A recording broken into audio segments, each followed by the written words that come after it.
Hi everyone and welcome back to Explore Your Dark Side. My name is Stephanie Bosch and today I have another interview for you. This time a very different one. It's one of the military interviews. So what can we learn from leadership, or what can we learn in the areas of leadership from the military? And with me is Darren today. And Darren is ex-military and has now made the move, or a while ago has made the move to project management and construction. Thank you so much for taking the time and being here, Darren. And yeah, lovely to see you here. No, thank you. So we already had a chat before, so I know you already a bit at least.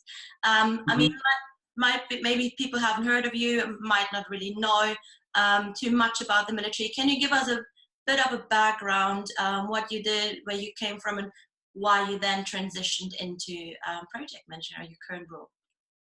Yes, absolutely, Stephanie. Thank you. I joined the military in 2003 into the Corps of Royal Engineers. My sort of trade varied in there from it's sort of soldier first, then into a combat engineer, then into a plant operator, followed by a physical training instructor was sort of my main thing that I did, and did a few deployments to Iraq and Northern Ireland whilst serving there. In 2011, I had a recommendation for commissioning, and I commissioned into the Army Medical Corps before latterly coming back into the Royal Engineers. During my time obviously I did just under 15 years in service, and unfortunately I was medically discharged, so it's a bit of a weird process due to injuries I sustained, both physical and mental, within the services. And so you're working in construction now as a project manager, so it's obviously quite a different environment. How was the transition for you to go from like military, very structured, quite hierarchy, to now the corporate world, or like the business world in a sense? Extremely hard, extremely difficult. It's probably been, so it was September 17 I was discharged, so I'm still struggling with it, if I'm honest. My first role of leaving the military, I was actually still serving when I was in it, was working in the city for KPMG, and it was the typical Army officer, went down that route and worked in the city, and I wanted to explore that side as well, and realized it wasn't for me. And that's when a real sort of hard time in my life of PTSD kicked in. To me, was unknown, of traveling on the underground, etc., going through very heavy populated areas, stuff that I didn't know was really happening to myself until I sort of spoke out and sort of seeked help at that time. Which led into, which we can talk about later, of how it affected me as a person and my sort of relationships and friendships. So I realized that I needed out of that sort of culture. I went into construction, quite similar to military construction. You know, there's that banter. You'll probably hear a lot of ex-military talk about they miss the banter, they miss that camaraderie. You get similar in construction. But again, sort of the higher up you go, it's more of the desk job of, you know, there's not that so much anymore, and it's very difficult, very, very difficult, and it's something that I struggle with on a daily basis, to be honest. Yeah, I can imagine. I mean, it's obviously completely different worlds, So yeah. we had a pre-chat before, so we spoke briefly about different topics, and one thing you highlighted is, and I totally agreed, is that communication matters a lot. Yeah. So the dark side for us is all about behavior under pressure in stressful situations, but obviously also like what is the role of a leader in these situations, and coming from military. So what's your take on the communication point, especially like in pressure situations?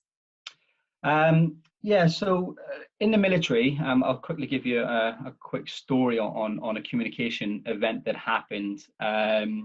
I unfortunately can't disclose the location or the person in question, because obviously of, to be honest, I don't know what they're doing now, where they are, and I know they're not in the military anymore. But in essence, we talk about communication under pressure in the corporate world, and what is pressure, I think, is the sort of the line that we need to take. What is that? How does that affect your day-to-day life? How does that affect your decision making at the time? And do we make a right decision at the time? And if it's the wrong decision, that we recognize it's the wrong decision. Just unfortunately in the military, with the role that we're told, make a decision at all. Like, I think this is for loads of corporate folks a massive issue.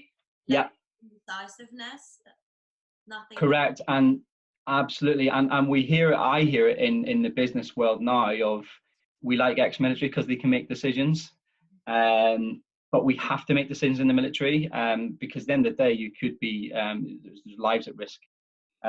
So I think it's just making a decision and sticking with it, obviously with the right information you've gained to make that decision.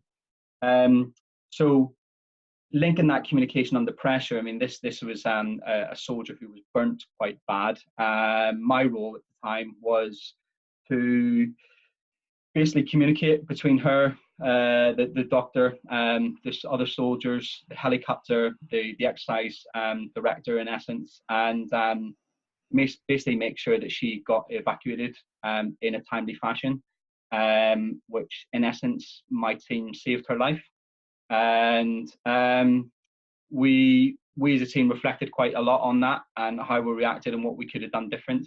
And there was a couple of minor things that we could have done different. But I think the biggest part of this story is we weren't prepared for it. We were training, we were in Canada. We weren't in war. No, at this time we were training for that. So we didn't expect it. But it was interesting to see how everyone stepped up to the mark when it needed to. And my role as a troop commander I was then was to basically make sure that everyone did the role in a calm manner rather than as we call it, really flapping. And it's that everyone performed to a very high standard. I got a mention of my communication skills where exceeded that above and beyond to enable the sort of the safe medical evacuation of this soldier. And I try to take this into the business world now, and it's more so trying to coach other people in the same sort of level and just speak about it. You know, we don't need to flap and put ourselves under pressure. You know, we're always going to get out the other way, and it's all about that communicating with each other and the peers, because someone else at your peer might have peer level might have the answer that you're looking for, rather than you worrying about it and having sleepless nights, etc.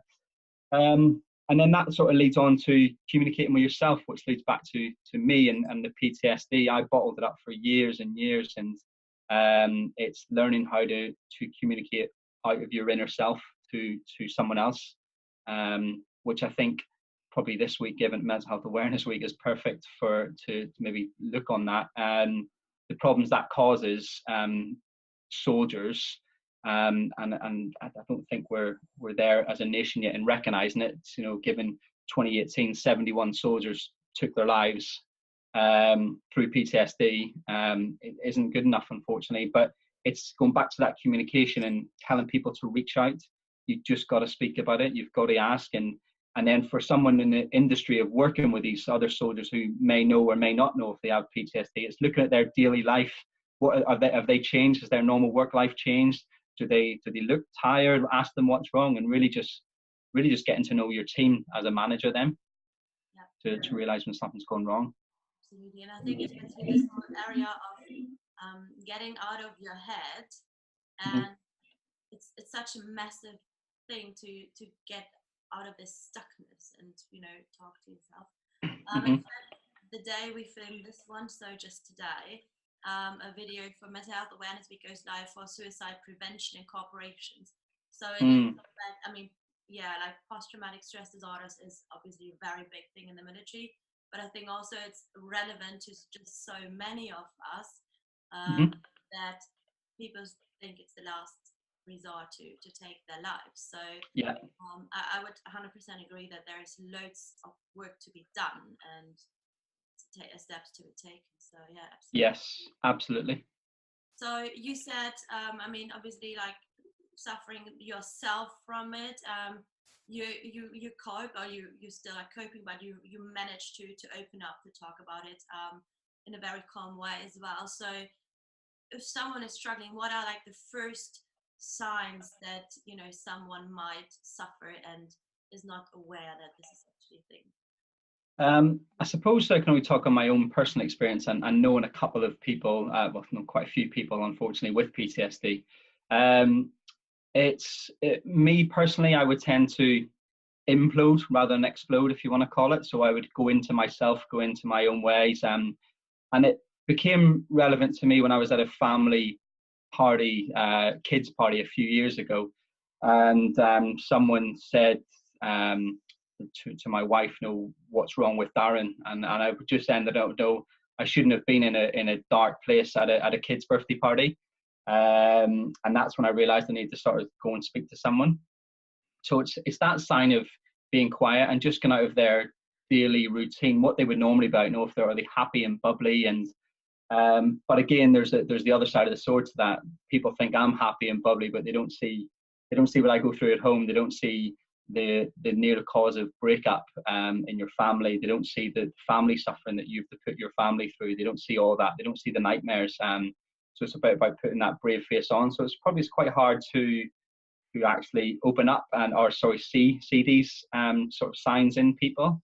And then I think that just links back to getting to know your team, getting to know your people, getting to know your peers, getting to know your friends.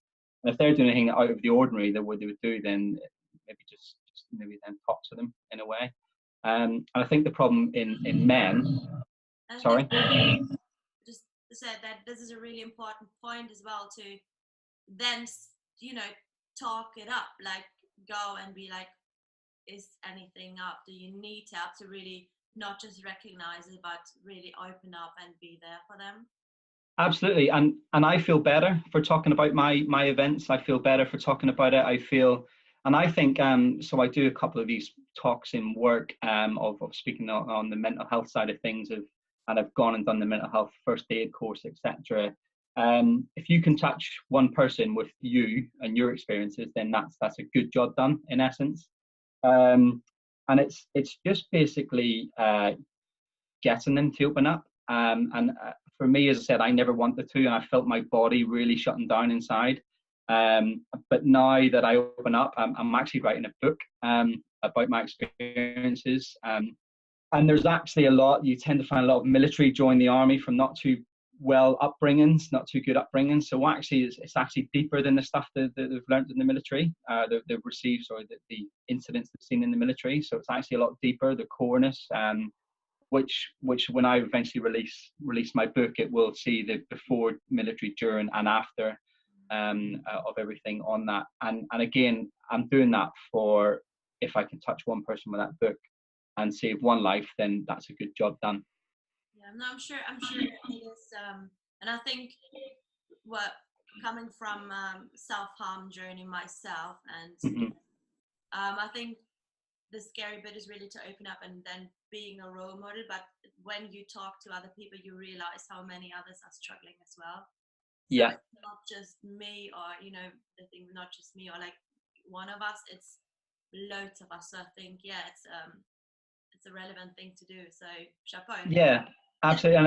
And if you have the moral courage and the sort of selfness to stand up in front of 1,000 people and tell them you've got a problem, and it's okay to have a problem, and you're their manager, for example, then they need to see that. They need to see that, again, they were only human. And it's, everyone has got, whether it's however big they think it is or small they think it is, it's just good to talk about it. And we need to, as a nation, get away from this stigma of mental health. It's okay to be something wrong with you. There's a lot of complications in life. Again, I've gone through losing my mother. There's all those things that all add up, right back to losing friends, and still hearing about mates committing suicide because of PTSD. It's just, everyone's got to find their own coping methods and way of getting around it. And if I can share with someone one coping method that works for me, it might work for them. Again, it's just that one person touched is sort of an achievement. Can you share one? Yeah, I go to the gym. I train. As I mentioned at the start, physical training has always been a passion of mine. I've played sort of high level rugby, and I've ran at quite a high level. and I've always now been into training in the gym. We know it releases good endorphins in the body, you know, the sort of highest dopamine, if you want to put it, and it's released in your body. And I recognize in my own self, if I don't go to the gym, so I train every day at 5:30, if I don't go to the gym in the morning, my day's not the same. So it's that imbalance.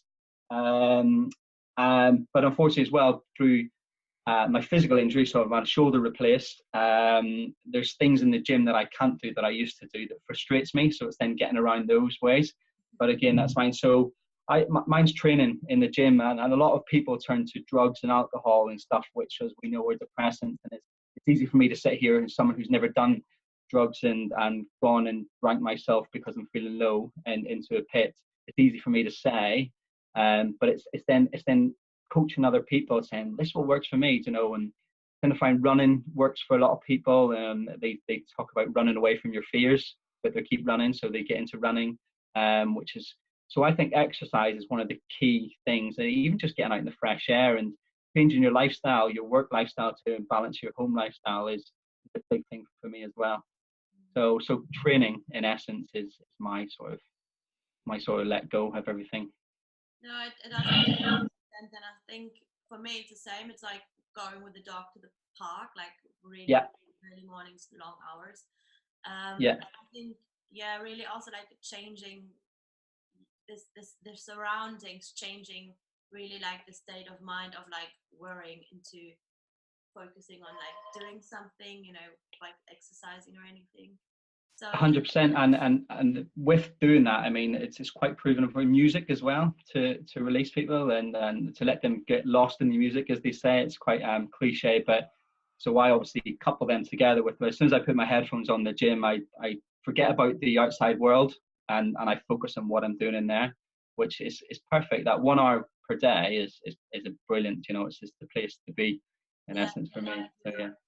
I think what really resonated with me was at the beginning you said, and it just fits in that quite nicely with when you said like training, you know, regular training and keep training. You said at the beginning that the military, you train in a way, you know, for real case or real world scenarios. And I think this is actually a big lesson to be learned as well from the military too. Sorry, I'm just going back to the beginning of our chat, but I think it's important to really keep training and to exercise, and also around like mental health, not just coach people, but really get this stigma removed by probably training them to talk about it, how to talk about it, spotting signs, etc., to get this really in a normal setting of educating your ourselves. Yeah, absolutely. I couldn't agree. Sorry, my doctor's starting back. Who wants to join in? So having spoken about like training and educating people, and earlier we said like how important communication is. So coming from your experience, especially with like teams and companionship, what would you say are the most relevant bits regarding to communication in teams or as a group under pressure and maybe around mental health? Yeah, so I'm a big believer in communication being omnidirectional, which is all directions in essence, so up, down, left and right, and it's focusing that communication to the right level, so you're pitching whatever you need to communicate to the right level of people, which again I believe can reduce stress levels in work. You know, if you can get the right information right to the right person, so they're not left in the lurch, if you want to call it, that'll stop them worrying about what they need to do. And that communication may be verbal, maybe written, it may be an email, etc. Tends to be under pressure in the military. Our communications are very verbal, so it's that with a clear, concise communication. Again, when things have gone wrong in the military, and when it's times of like worry in essence, it's making sure that communication gets to the other person in the right time, which again will release it, because if you think in a scenario of let's take an ambush in a scenario, and you can't get the right information across the net or across to someone who's 10 meters away from you, it's going to cause them to worry, cause stress potential on them, and so on and so forth. So I think the communication needs to link through the leadership role, and down into it. And it's that communication at all levels that needs to happen. And if someone above is unavailable, we can, the next person needs to be able to step up to that mark and take complete ownership of it, and effectively carry out that, communicate, whatever it may be at the time. So I just think it needs to be drilled into people more. And I use the word drilled in through the military terminology. We aren't, in businesses and corporate world, we're not drilling in the importance of communication. We're not drilling in the effectiveness of educating people on mental health. You know, it's typical. Well, some people go off and do a course on mental health for 2 days, and that's them experts in essence. It's not good enough. It needs to be drilled in so people come forward and talk about it. Yes. And then that education then will eventually spread from the workplace to their families, even, because they'll talk about, oh, we learned this today at work. So it's probably putting it into business as usual would be good, and that might be a half-hour chat a week on something within each team within your organization, which I think would be very, very powerful and very effective.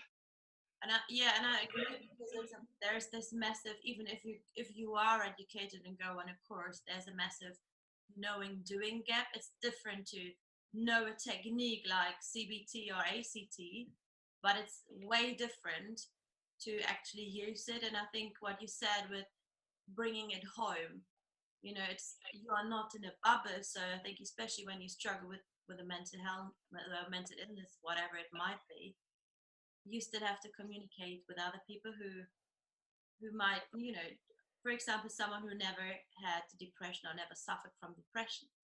It's quite difficult for them to grasp that this is not just, oh, you are so sad, right? It's more than that, you're not just sad. And I think this is a really important point, especially of like removing the stigma and, as you said, making it business as usual. So and it almost needs to be there. And because, you know, we've gone to school, we've all left school, that's where the learning was done. What stops learning carrying on in your professional life, as your career, whatever that may be? What stops someone putting in, the CEO implementing a 20-minute session in the morning per Teams to talk about something like mental health? There's nothing really. It's because it hasn't been done before. And someone needs to take that sort of step change and make it happen. Because, again, I go and learn about it in work. I'll come home and I'll talk to my family about it. But you might learn things, you might pick up techniques, have coping methods. There's so much. You don't even need to get professionals in to speak about it. You just need to get people in your team to speak about a potential problem they've had in the previous week. And then again, that helps in getting to know your team. So it all unfolds and all unlaps. So I think probably putting in business as usual is a really sort of good method to put across. And it can save a lot. You know, it affects people's marriages, it affects their communication. I've 2 young girls, a 2-year-old and an 8-month-old, and my 2-year-old I didn't bond with at all for the first 10 months, and I'm struggling now still to bond with my 8-month-old girl because of PTSD, and it's quite difficult as a father to not want to be around them and stuff, and not want to nurture them and not want to do all the father things, and seeing other people do it, it's very, very difficult, which then makes me think about other things and so on and so forth. It's just a deep dark hole, which isn't really nice to be in. So yeah. No, it's I mean, it's incredibly brave to share this, I think, because again, I think so many of us can relate in one way or another, maybe having grown up with a parent like this, or, you know, are the parent. It's a big thing for loads of women, the mothers. Yeah. Thing. I mean, barely anyone talks about it, and I think it's part of this, and like, is really this: we are all human. We all have this, not the same problems, but similar problems. We all, in fact, do have problems, and I think moving the judgment, you know, like if you open up, are you safe enough? You're not being judged. Yes. And I think this is actually should be a massive part as well of the corporations or workplace settings, in whatever setting this might be. I think providing a safe space where Yeah. change and judgment-free growth can happen. Yes. Yeah. Absolutely. Yeah. I 100% agree. Yeah. Thank you so much for opening up about it, and yeah, just having you on for mental health awareness be combined with like the military experience. It's a true delight, and I think it's really relevant for so many of us to see that it's, you know, it's affecting lives, it's affecting whole worlds, and I think we all are in it together. So thank you so much for sharing your really important message with us. Yes. No worries. Thank you very much, Stephanie. It's a pleasure. Thank you. Take care.